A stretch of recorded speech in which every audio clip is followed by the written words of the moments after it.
morning. How are you all doing today? Are you guys having fun so far? I can imagine that you've all been in the big talk. So welcome again to ICMS. My name is Catalina. I am a domestic development executive. So basically, I've been here at ICMS for a couple of years now. I do a little bit of everything. I do marketing, I do recruitment. I'm a part of the Future Students team. So it's my pleasure to be welcoming you today. And we're very excited here at ICMS because this is our first face-to-face open day in 2 years. So welcome again. For this presentation, as you all know, I'm here with a guest speaker. So he's an alumni.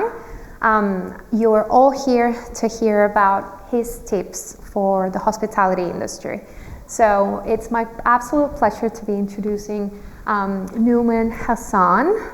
He is the general manager of Sheraton Hotel, sorry. In the past, he's worked in the Hilton all over the world, as well as the W hotels. He graduated a couple of years ago, only a couple, from ICMS. Right. He did his advanced diploma in hotel management, and he's here to just let you guys know about his experience, what has been happening with him ever since he came to ICMS, and the next steps he had after that. He was just telling me a little bit about his experience with industry training and all the doors that were opened after that. So please give it up for Nauman. Yeah. Good morning, everybody. I'll begin by acknowledging the Garigal people, traditional custodian of the land on which we gather today, and pay my respects to the elders and past and present. Extend the same respect to the Aboriginal and Torres Strait Island people here today. So my name is Nauman Hasan. I am the alumni, obviously, as you heard, currently working at the Sheraton Grand in Sydney. This is my fifth or sixth, seventh property that I've worked around the globe. My journey started over here. Let me go back. I'm a bit of a storyteller, so I just need more of an engaging session, if you like. It's more of not me presenting. You can ask any question, you can stop and everything. So we are hospitality people, so we like to be engaging in a very different way on a humanistic level, and that's what we are as a hotelier. That's what I believe in, that we engage with our guests, we engage with our teams, we engage with our local communities where we operate. So that's where we are, right? So as I said, I started my journey from this fine establishment. In 1997, I was in Pakistan. I completed my Bachelor of Computer Science, and I was working at that time in a bank, in a regional head office. One of my friends said, oh, by the way, there is this exciting school out of Sydney who does hotel management, and they're affiliated with Swiss Hotel School. So they're doing a seminar trying to promote their school. And I said, all right, let's go and check it out. What is it all about? So I attended that. I was pretty impressed with the courses that they were offering. I saw all the glamour side of it at that time, and the work that comes later on, I'll share that with you in a second. But at that time, it looks great, and I was very excited and very impressed. So I spoke to my dad and my brother, and before I knew it, in the next few months' time, I was on a flight to Sydney. I got here the very first time on my own in Australia, and I had three other friends, or not friends actually. First time I met them on the flight, they were coming to the same school.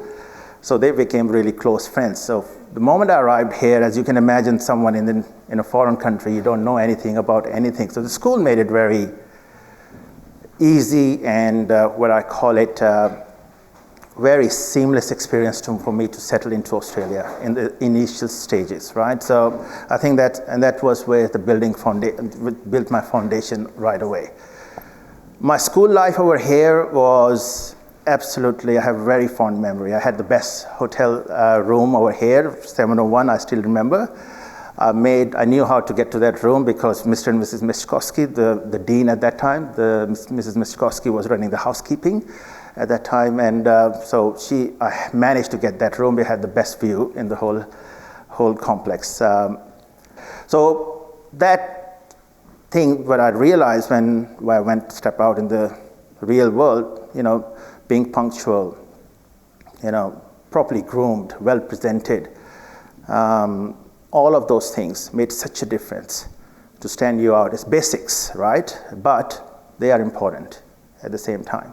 Then other things we had, and by the way, I do have some notes because it's last 25 years of my time. I have to make some notes. I don't remember everything, so do excuse me if I do refer to them every now and then. So from that perspective, academic achievements. So in the best part was first 2 terms you're in-house, then you go out for 9 to 12 months out in the industry for work placement. Then you come back for another 2 terms to finish off your advanced diploma.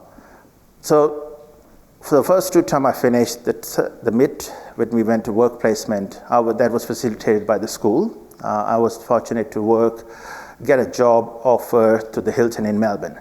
So I moved to Melbourne, and it was really great because another new city, new place. You learn about the Hilton itself, and the training that I got, they're still with me at the moment. And after that 9 months, all the prep we did the first 2 terms helped me get through those 9 months. The training in the kitchen, training in the front office here, the academics over here, they were so knowledgeable. They delivered everything from the perspective of how can we be successful when we are out in the industry. So even we are starting on a very front level positions, we were stood apart from the rest of the crowd because we knew a lot of the things that the people are looking at, the leaders or the companies are already looking for. So we already were a little bit ahead from that perspective, especially when I started at the Hilton. And then I will tell you what happened. There's a good segue after that, what that 9 months did for me later on in my career. I came back and I finished my degree over here. Then we had this, talking about academic excellence. So we actually used to have this program called Hotel Expert, which is a simulation of running a hotel. And the simulation was so great that you have to you're opening a hotel and you went through all the stages of running the hotel to a certain level on the business. So basically developing your business acumen about how to be running a successful hotel. So we had 10 groups, and in that term we were fortunate, it was my group who won that that competition for that term as well. So that was a good achievement from that perspective. You have to be above 80% in order to be considered for any kind of opportunities that if you want to get a scholarship, or you can be considered for roles, you will be pushed in that direction from the school. So I finished my school, and then I had the opportunity either to continue for another year to do my degree, or take an opportunity through the school to go to States for my management internship. So I said, I have done a Bachelor of Science already, computer science, let's go and do some more practical work in States. That's where the W came in place, and I worked 2 years opening the W in New Orleans. There was 2 hotels, so I was part of the opening team over there, and that was an amazing experience. From when you open a hotel, the amount of work that required, and we were reflagging the property at that time. So reflagging was a lot more work required from statics perspective, the physical aspect of the property, plus the cultural change from the existing teams into the new brand we're going to go into. And the W, as you all might know, is a very hip, trendy brand that actually changed the whole hotel industry ever since it came into existence. I was part of it was the 5th W hotel. It was first, when I opened that property, it was with the team. So that was great. Then when I finished the management internship, I had the job offer over there, but unfortunately the visa I was carrying was a J1, which means that I have to go back to my home country to utilize those skills that I have learned for that management internship. Otherwise, they had a massive process to go through in order to get an exemption. So the segue I was talking about, the Hilton, where I did my work placement. So I reached out back to the general manager then at the Hilton that, listen, I'm just finishing my internship, and actually was given a full-time role at that time. However, I need a job back in Australia because I didn't want to go back to Pakistan at that time, right? So, and because based on my performance and the work I did as a porter over there, they sponsored me back to Australia in Melbourne. So I think that was a massive thing for me to be able to achieve something like that. And from there, I think my rest of the career moved forward from that perspective. So came to Hilton, worked there for 10 years in different roles, part of the 20 million refurbishment, changed the whole look and feel about this. It's almost like an institution in Melbourne, if you know Hilton on the Park, across the MCG. It's such a happening place from the footy perspective and and the location itself. So I enjoyed a lot working there, different roles, different responsibilities, refurbishment. Then after such a long time, I really needed a change. I said, this is too much. So I had an opportunity to move to Singapore with Hilton. Worked at the Hilton Singapore on Orchard Road, as you may have stayed there as well. Very prominent location. Worked there for a couple of years, learned a lot again, from productivity perspective, efficiencies. As you know, Singaporeans, they're all about productivity and efficiencies. So that was a great learning experience from that point of view. Coming back to my time at the school, one thing I need to highlight that is, I'll show you a slide, and please don't judge me. I might have put some extra kilos on myself from that time. So this is my class fellows, my lovely class fellows. I still remember them all. So this was the 5th term that I was here in 1999 when we were finishing. As you can see, the diversity on this photo, that set me apart from being successful in my role, understanding cultures, understanding people, understanding other person's point of view. I think this school gave me that platform in a really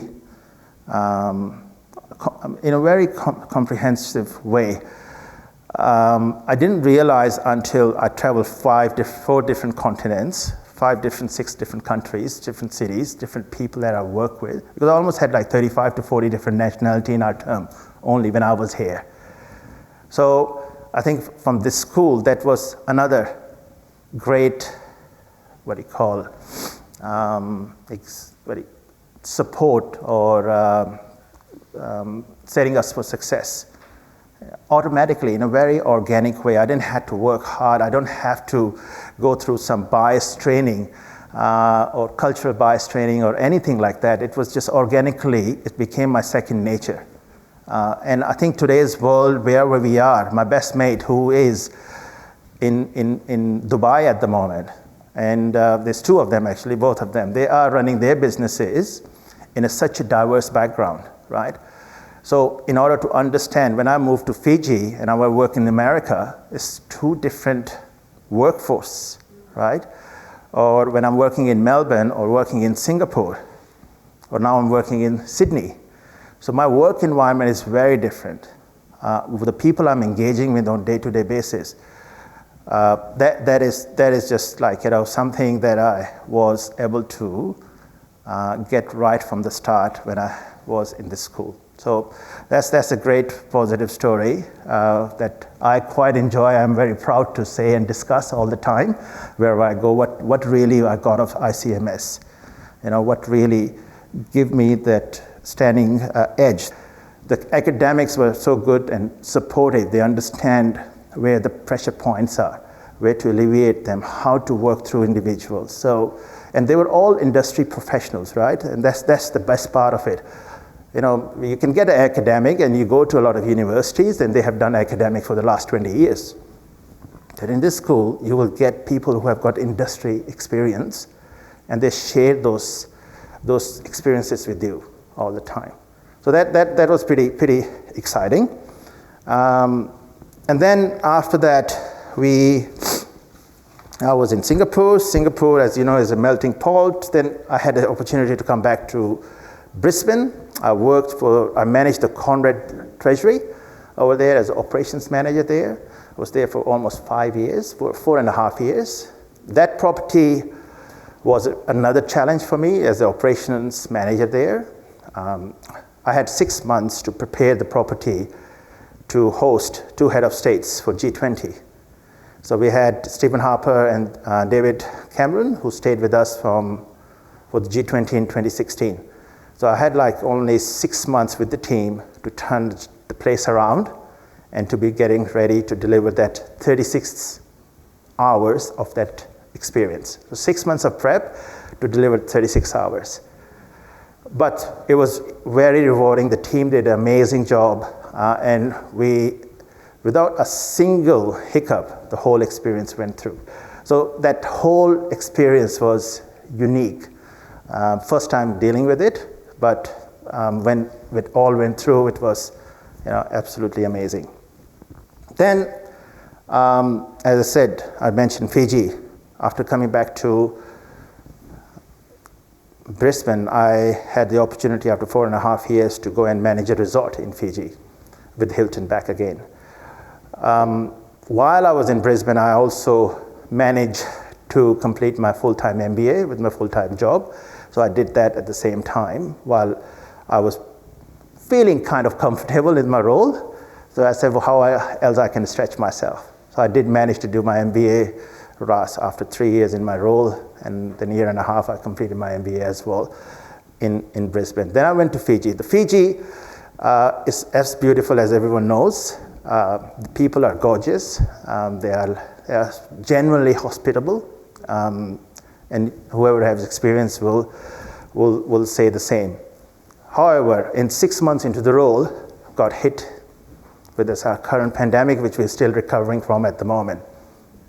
One of the things that I talk about industry itself, hospitality is one of the most resilient industry, right? It has survived global crisis, GFC, geopolitical challenges and issues across the globe. So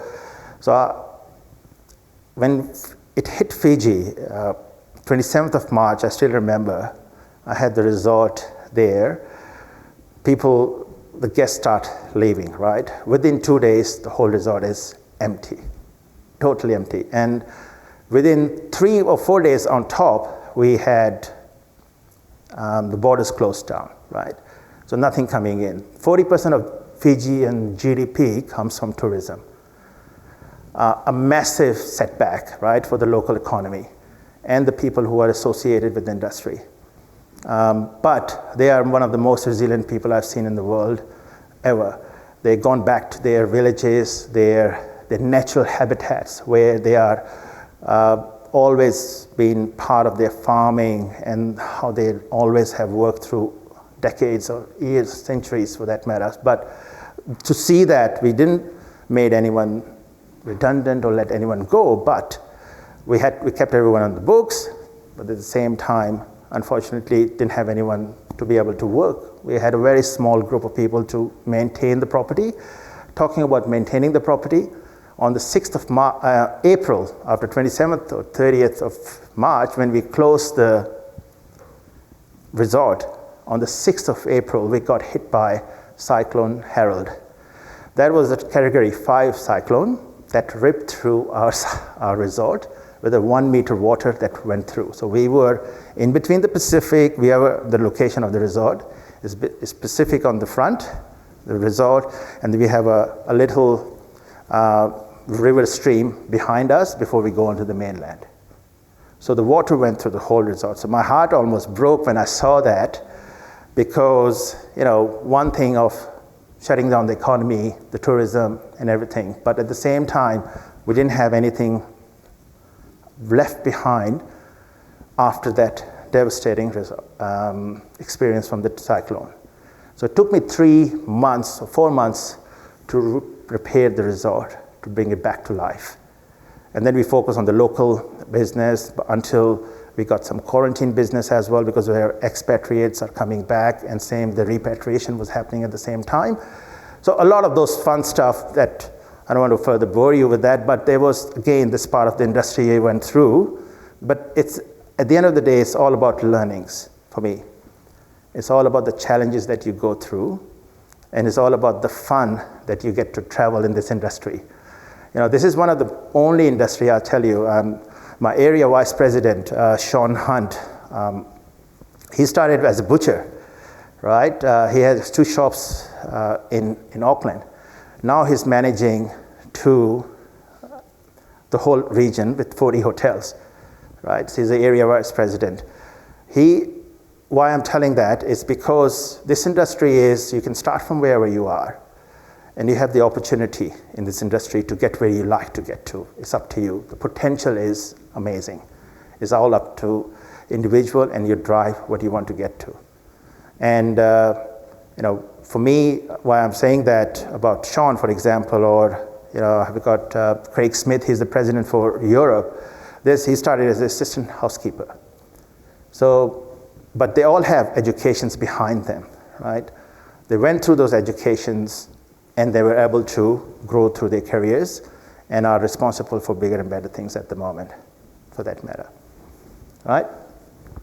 There has to be a balance at some time, and we recognize that as hoteliers, but we don't do it well enough, because the passion that drives us to look after the business or the guest is very different. I will come back to the advice I will give you at the end is, I'll share that with you in a minute, but the family life does have an impact, you're right. You do have to have an understanding partner, whichever it is, from that perspective, because you get to travel, you do have to travel, you have to pack up and move one country to another country altogether. And it's not easy, all right? Let's be honest about that, but it's fun at the same time, and it's rewarding because you get to experience people, you get to experience different cultures. For me, is the drive to be successful in the place you've gone, and you're unknown what's going to happen to you next. That's my thrill and my excitement that I deal with. Well, what about your partners? She's very excited all the time. She can say that, like, for that matter. It is, I'll be honest with you, it's challenging. It's not easy. And this is where we came back to Australia this time, that I need to have a little bit of stabilization before I move somewhere else, right? So you're right, there is a little bit of compromise there, but you have to have a compromising partner for that, from that perspective. That's a very good question, and my advice will come around that later on. I'll share that with you very shortly. So coming back to where we finished up in Fiji, the most important part in Fiji was working with the owners to make sure we sustain the business, right? We don't close the door after the pandemic. So that was a different kind of learning and different kind of way of operations, of maintaining and managing the hotel or the resort from that period. And we were fortunate, we were able to manage a number of ways that made us liquid throughout the pandemic. We did some things. We never focused on the local tourism. That was the first time we focused on local tourism. We were not planning to go. We were with Hilton at that time, was like, if you got to go into managing a quarantine hotel, you need to be extremely stringent around your procedures and your logistics and your operations for that, right? Because it's a reputation, it's the brand. At the same time, what happens is we need to make sure the environment that we create is safe, right? For our guests to be there and for our associates, for our teams. So that was, and I can proudly say that not even one infections happened while managing the resort for 7 or 8 months for the quarantine. The guests but I'm talking about the team who were running the resort basically for that time. So it was good. So finally, the resort opened on the 1st of December, and it was a lot of work to bring back everything, because then from local tourism to international tourism, the expectations are very different, right? So we came back in that operating environment. The team was off for last year and a half. So you can only imagine the work that has to put in there for training and development perspective to bring them back up from the perspective of to deliver that guest experience what they were expecting when someone is paying $500, $600 a night, right? As simple as that. There's no two ways about it, and I don't want to give that two ways to any of my guests for that matter. So that was another good turning point. On the 31st of December, I finished at 2 a.m. in the morning. I got up at 6 o'clock in the morning, took a 9 o'clock flight to Sydney. And I'm here after that and joined the Sheraton at that time over here. So now I'm at the Sheraton. Sheraton is part of our Marriott International. As you may know, they acquired Starwood back in 2015, and they merged from Sheraton into Marriott. So now they have 30 different properties or brands. That's what the Marriott world looks like.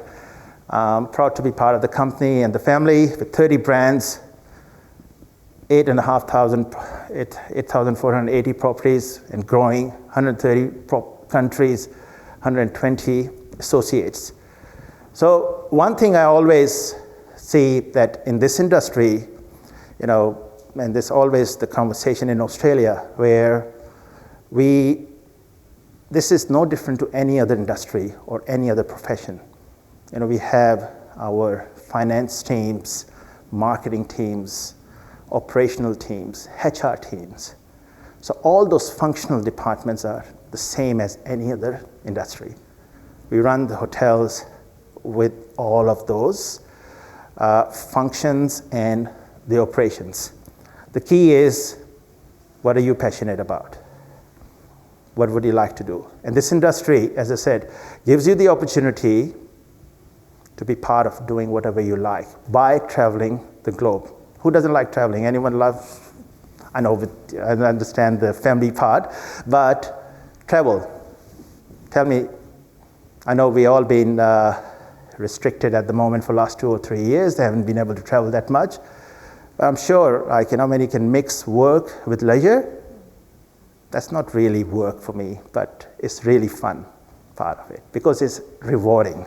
You get to do a lot more than you normally go travel and especially have to plan for things, right?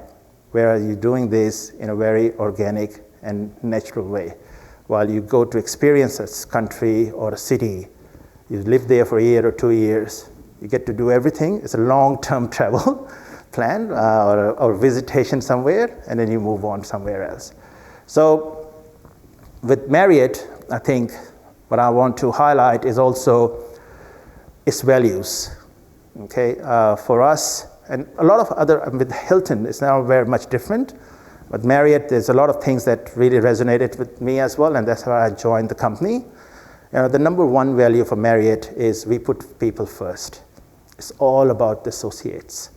And especially during the period that we have gone through during pandemic, it's more and more obvious now that the framework the company put together during the pandemic or moving forward, it's incredible. We strive for excellence. That's where the guest experience comes into play. For me as a hotelier, my only thing with my teams are please make sure the guests do not leave unsatisfied from our doors, whatever it is. That's your aim, and that's what you should drive towards. Hoteliers, we don't sit in our offices and run the hotel from the offices. We run the hotel from the lobby. We run the hotel with the people. We run the hotel by engaging with our guests. So we know where we're missing the service touch points or what can we do further. So that's where the service excellence comes into place. Then we embrace change. Innovation, creativity is extremely important. With such a big platform with 30 brands, the company is just getting bigger and bigger. It's massive. My goal would be, if I would like, ideally, I would like to be in Dubai managing one of the Ritz-Carltons or St. Regis over there, right? But with time, I haven't told you that, but that's okay. That's my conversation with my leaders up there, but I will tell you later on. But the thing is, this company will give me that opportunity if I do choose to do that. We have that ability, giving a great career across the globe, wherever you want to work. You'll find a hotel. We have 8,000 plus properties. There's 10,000 properties, supposed to grow to 10,000 properties by 2025. So we need talented, young leaders like yourselves to be there with us to that journey. The success is not ours, success is yours, basically. And we want to be part of that journey, to be part of your success, right? And that's critical and important for us. The future stars are here, and we are there as a guiding individuals, right? Or the brand or the company to help you achieve your potentials and achieve your dreams, for that matter, right? Then we have also, we act with integrity. Any business, the thing is, for hotels, is so important. When we talk about integrity, obviously the bigger things are, we can't do wrong, right? But for us, the small things matter. We can't turn away and just walk past when we don't see something right? That's not in our DNA and should not be in our DNA. We need to act like that, right? Then, the last but least, we serve our communities. Climate change, working towards all our targets in 2030 is a massive focus from our company. And we want to make sure we are part of that change. We want to make a difference. And we want to make sure our affiliates, our partners, our associates are part of that journey because they feel they are making a contribution to the bigger cause as well. So that's a little bit about Marriott for that perspective. And I encourage one day, I'll see you guys, coming through the doors, either as a guest or our potential associates and team members. I would love to have you there from that perspective. And this is where, again, my area VP, Sean, will say that 80% of our GMs are homegrown or come from rank and file, are within the company. Our retention is amazing. The retention is great because we are growing, right? So we want to make sure we look after them throughout their journey, and this is where our future will lead up to, a successful company with successful individuals. Any questions so far? Okay, so you mentioned you worked in a resort and you worked in a hotel. What's it like adapting and the working conditions? Like, aside from obviously the hurricanes and resort and whatnot, so I'm like, how's it like adapting from like the language barriers to working conditions and all that? Yeah, very good question actually. And this is where my conversation about diversity and people and working with different cultures came into play when you're working in a school, studying in a school like this. I think that is a key to your success, the questions you just asked. If you can understand the people, if you can understand their needs, and deliver on those things. For me, I'm not a kind of leader who will go and tell what needs to happen because I want to hear from them to tell me how they see the situation or how they like to see things, okay? So I like to incorporate in a collaborative way to work through. So that was very important for me when I moved to Fiji. And it's a very, very, as simple as it sounds, it's very complicated in managing people and driving towards your results, right? Or making them understand what the brand means and what the brand promise is and how to deliver that. So it comes back to a lot of your few things, your training and development, then your resilience, how resilient you are yourself, because things don't go to plan what you always ask for. So you have to find a creative way on ongoing basis to get and connect with them. So a lot of cultural awareness training that was I further took before I went to Fiji, and I was a subject in my MBA as well, managing people in global context. I did that subject as well for that very reason, for myself to be better equipped. This Hofstede 6-dimension or 7-dimension, there's a model there that you plug in a country, it will tell you 7 different things or 5, 6 different things, how the country works, how the people are. So I plugged that Fiji in, I had what the mescanality, pension, decisiveness, hierarchy, the whole lot. So that throws that out for you, and you read about it, so get your own understanding, and you prepare yourself when you go into the environment and deliver accordingly. So that was some of the things that I worked through in order before I went to Fiji. Yeah, make sense? Yeah, good. Amazing, thank you. Any other questions? Yeah, of course. Just in regards to once you finish your education, I'm curious to understand your day-to-day working in the hotel compared to what it is now. Just a typical day-to-day early in your career life and what it looks like today. I think it's no different as a shortage of staff at the moment. I feel like I'm doing the same work I was doing 20 years ago. But the question is, when I started it's very structured to the degree that you have checklists and you manage a lot of those things on your frontline roles, right? You're basically responsible for the guest experience only. You want to make sure your guest is happy, you're delivering a consistent guest experience. So that was my day-to-day work, whether I'm doing check-in, check-out, helping with the luggage or parking cars.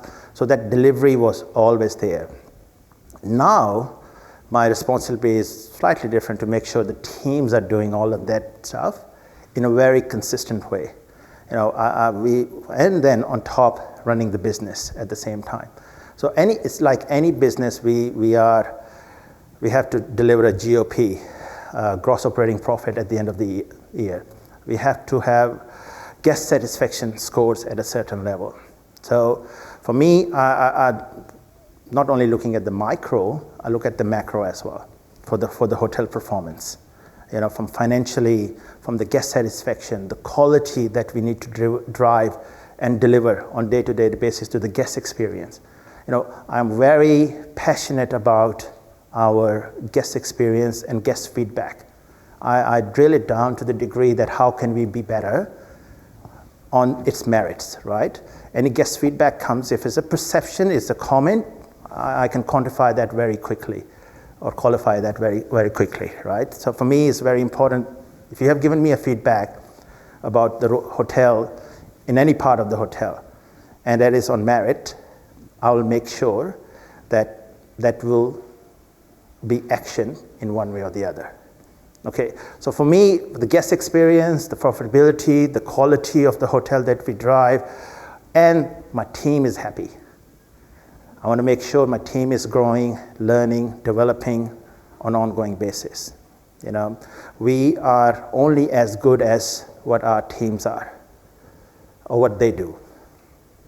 So I take that accountability on myself and make sure I'm part of that creating or part of that solution to create those frameworks for my team that make sure that we deliver that guest experience that enables them to be successful, but also delivers our financials or our targets, whether it's guest related, whether it is quality driven, because we have quality audits every year, twice a year, and that's painful to the point that we have to make sure that everything highlighted by the auditor, first of all, it needs to be in place. If it's not in place, we get deducted, and if we fail the quality audit, then it becomes back to us on that perspective. So it has changed from frontline, dealing with the guest all the time, and making sure there's a good guest feedback and guest satisfaction in place. Now it's more macro, where we are running a business at the same time.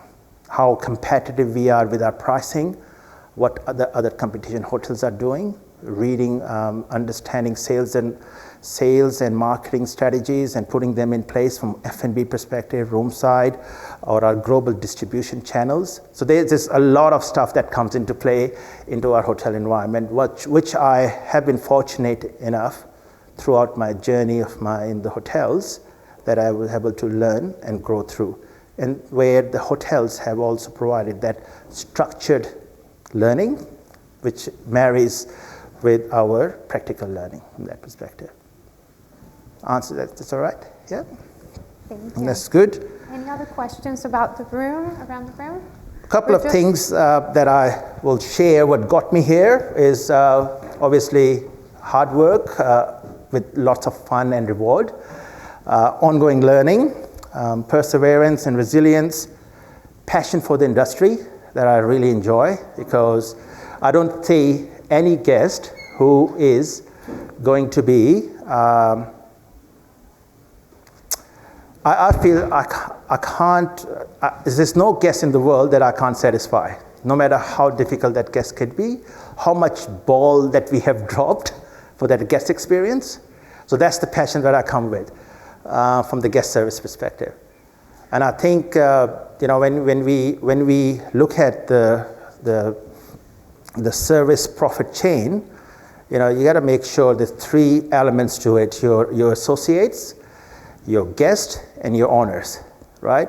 So if you are providing a consistent service, your guests loyalty, and they will come back to you, as simple as that. And that's keep growing your business, and your profitability comes through, so that is forwarded to your owners, so they can invest back into your properties and hotels from that perspective.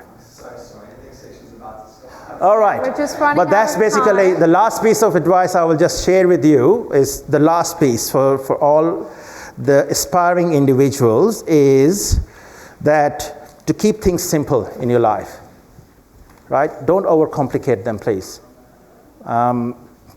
Be passionate and believe in yourselves, whatever you want to do.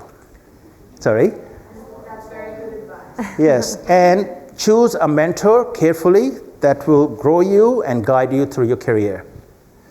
And lastly, live a healthy lifestyle and love what you do, right? There's a saying, the only way to do great work is love what you do. Thank you so much for your time. Thank you.